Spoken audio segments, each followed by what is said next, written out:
We are absolutely connected. It's like, there's no question about it to me.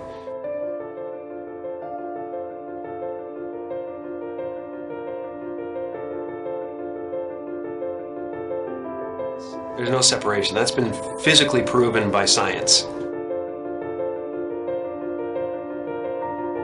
I think everybody's looking for something that they already have. I think the reason that we don't notice it is because we are so distracted by the human levels of our experience. Because you might not actually be what you think you are. The fact that we're already enlightened, we're already complete, and it's just realizing that you're complete. So everything we do to each other, or everything we see in each other, is us seeing ourselves. And yet the one thing that remains is this feeling of existence. I'm not a human being that has consciousness. I'm consciousness that is shaped into a human being. All of us are energy. A human being is a very complex pattern of energy. I always have been that energy, and I always will be that energy. I know this conceptually. Why don't we feel it? And just like an ocean is water in motion, we can call a certain part of that ocean a wave, but it gives us the illusion that the wave is a separate entity in the ocean. But a wave is not in the ocean, a wave is the ocean. And similarly, we might not be waves. Maybe we're the ocean. Maybe all of us are energy, and we can realize that directly. All suffering is based on the illusory separation that there's an individual in the environment, that there's a person that has to survive, that this specific collection of 1,000 trillion atoms has to hold itself together.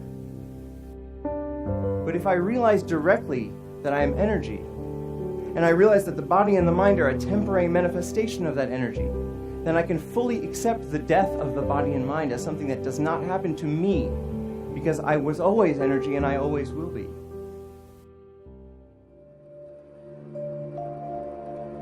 Ego tries to convince us we need to get something, this immortality, that we already possess. Ego is the voice in your head that says you're not as good as that other person. Maybe you need to do something else to make yourself better, to add to yourself.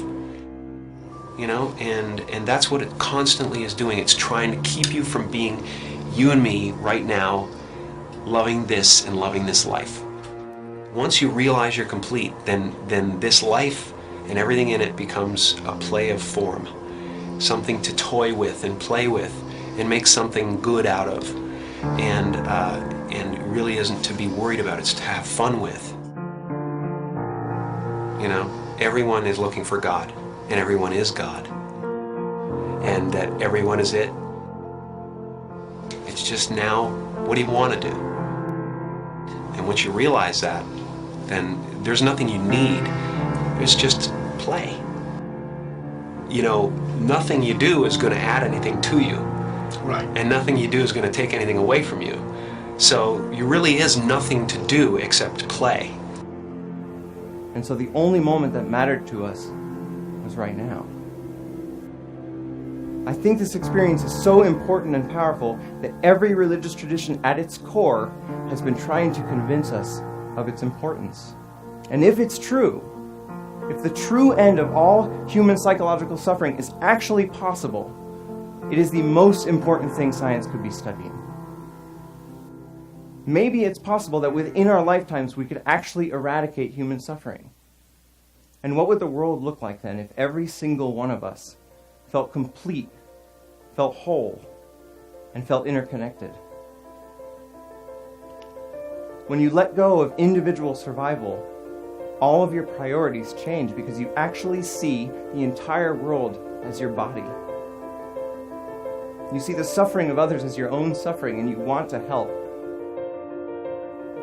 Maybe the one thing that keeps us from actually solving all of the other problems in the world is this persistent, flawed thought that we are separate from the world. And maybe it's time we change our minds.